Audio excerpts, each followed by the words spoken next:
I am here today with Ali Smith from the Friends School class of 1994. Ali, welcome. Thanks for having me, Matt. Our pleasure. Tell me about your time at Friends School. What were you like at that age, and maybe what are some of your fondest or strongest memories of Friends? I'd say I was a lot quieter. I don't talk a ton now, but I was probably even quieter when I was at Friends. Clearly had more hair on the top, less hair on my face. But it was the only school I knew. I went there for 14 years, pre-primary one all the way through 12th grade. Hmm. And I loved it. I think some of the things I loved the most were some of the teachers I had. I remember I don't want to, not to slight anybody, but some of the ones that stood out, I remember like Miss McDonald in pre-primary one and Miss Valley in pre-primary three. Um, my first grade teacher, Miss Abraham, stands out. I remember Miss McGraw. I actually bumped into Miss McGraw at GBMC a couple years back, and like just I don't know how I knew who she was, but I think it was just like she was still exuding that love. Yeah, a lot of my highs. I think it's cool that some of the teachers that I had are still there now. It's still weird calling them by their first names and not Mr. or Mrs. something, but Yeah, yeah, I love the Friends experience. great.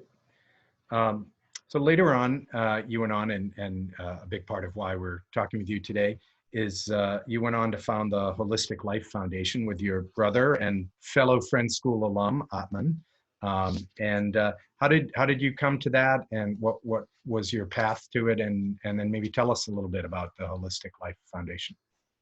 Yeah, so I think some of the things that helped us get on this path and kind of manifest into the Holistic Life Foundation were things that were going on when Atman and I were little.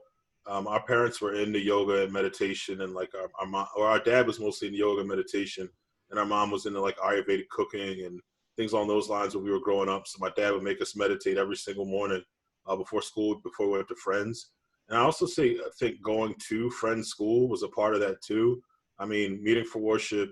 I think the things around taking a pause before you do anything in that moment of silence, the ideals around stewardship, and I think some of the things that Atman and I were exposed to at Friends, our friends from our neighborhood, like their schools didn't have those resources and those breadth of experiences. So I think when, as we got older and we started the Holistic Life Foundation, a lot of what we do at our after school program is trying to give kids the enrichment opportunities that we got at Friends that they might not be getting or might not have the resources for at the schools that they go to. So I think that played a key role in it. I just remember like at Friends, like we were playing around on computers when a lot of my friends that I grew up with had only seen them in movies. You know what I mean? It was like we had an entire computer lab. And we were playing around on Logo. You know what I mean? It was just like things along those lines that we wanted to be able to bring to the students that we work with. So tell us about the Holistic Life Foundation, how it has evolved over time, who it is you have been working with, and how I know it's continuing to evolve even to this point. So I guess back in 2001, myself, my brother Atman, and our really good friend from the University of Maryland College Park, Andy Gonzalez, started the Holistic Life Foundation. It started off as an organization to bring actually we were doing yoga and environmental work at first when we were started, and it was strictly for underserved communities was our idea, with a goal of spreading. I mean, I guess when we started we wanted to be able to help people around the world, but we wanted to start in underserved communities. We started off with a small after school program at Windsor Hills Elementary School in like early March of 2002, and things kind of grew from there. We worked at a couple other after school programs, couple drug treatment centers, a couple other places in the community, and then it was pretty much Atman, Andy, and I doing all the work for the organization for probably about the first 8 years, and then we kind of took a step back and took administrative roles so we could grow the work that we were doing and serve more people. I'd say now we're working with about 10,000 kids in Baltimore City public schools every week. We have programs nationally and internationally.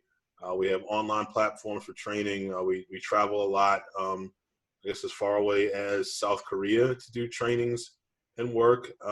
And yeah, it's still a lot of the yoga, but we do a lot of mindfulness work as well, breath work, meditation practices, getting back into the environmental work as well. But I think it's all about, I guess, just wholeness, like looking at people's inner and outer lives, making sure they're connected to themselves first, and then finding ways for them to connect with the people around them in a more like loving and peaceful and present way. So I know a lot of your work has been focused, although you've branched out quite a bit now, on underserved populations, as you said.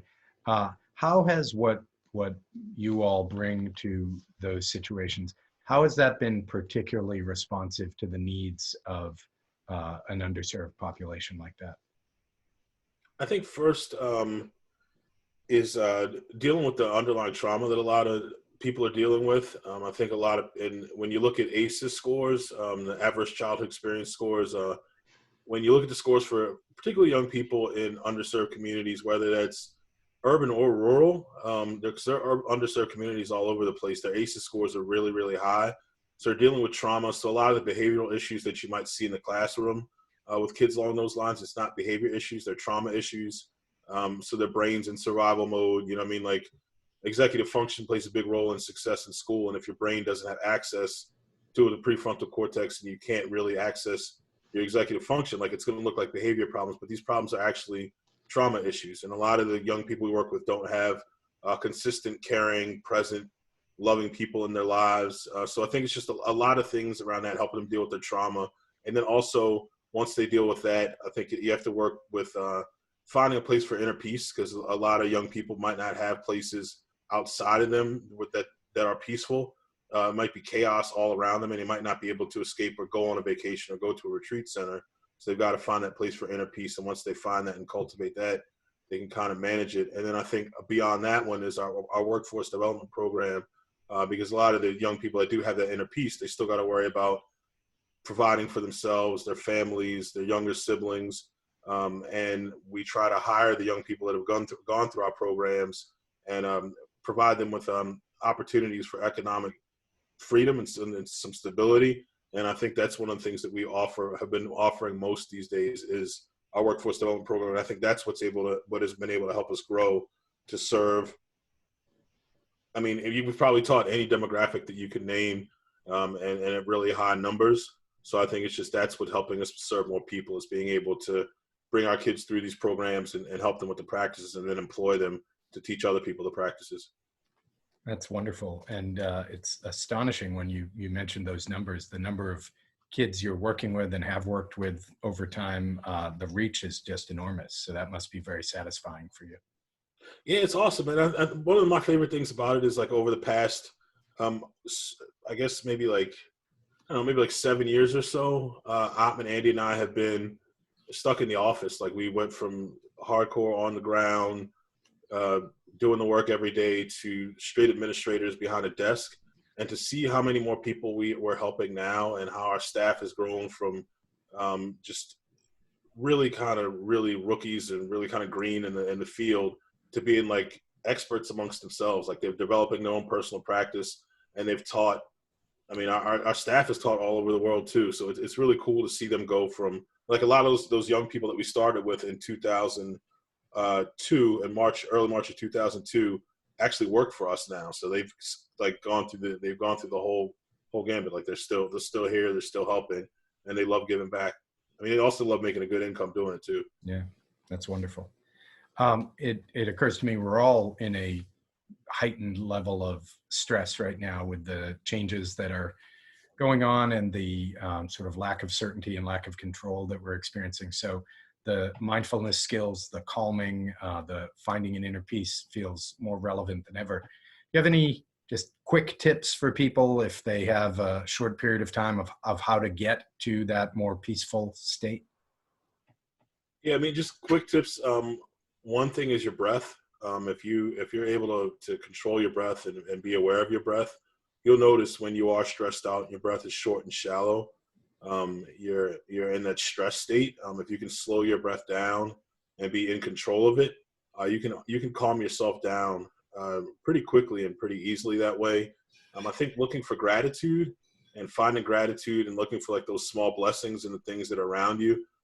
There's a lot of turmoil going on in the world right now with everything that's going on, but there are a lot of little blessings if you can take the time to like slow down and see them. Like Mother Nature's getting an actual chance to recover. People are getting more time with their families. You know, like it's just things feel like energetically, I feel like things feel more still outside when you go outside. If you do get a chance to get outside, if you can find things that you love doing, I think you have more time to do those things.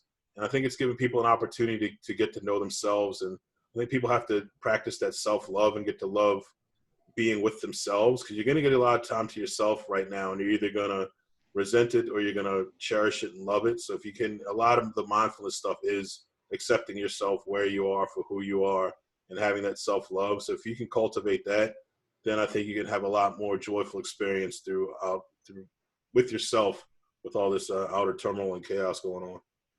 That's wonderful. As I said, I think we all need that more than ever right now. And those are wonderful words for us to wrap up on. Thank you so much, Ali, for the work you're doing and for spending some time with us today. Thanks, man. I appreciate you having me. Take care. All right, you too.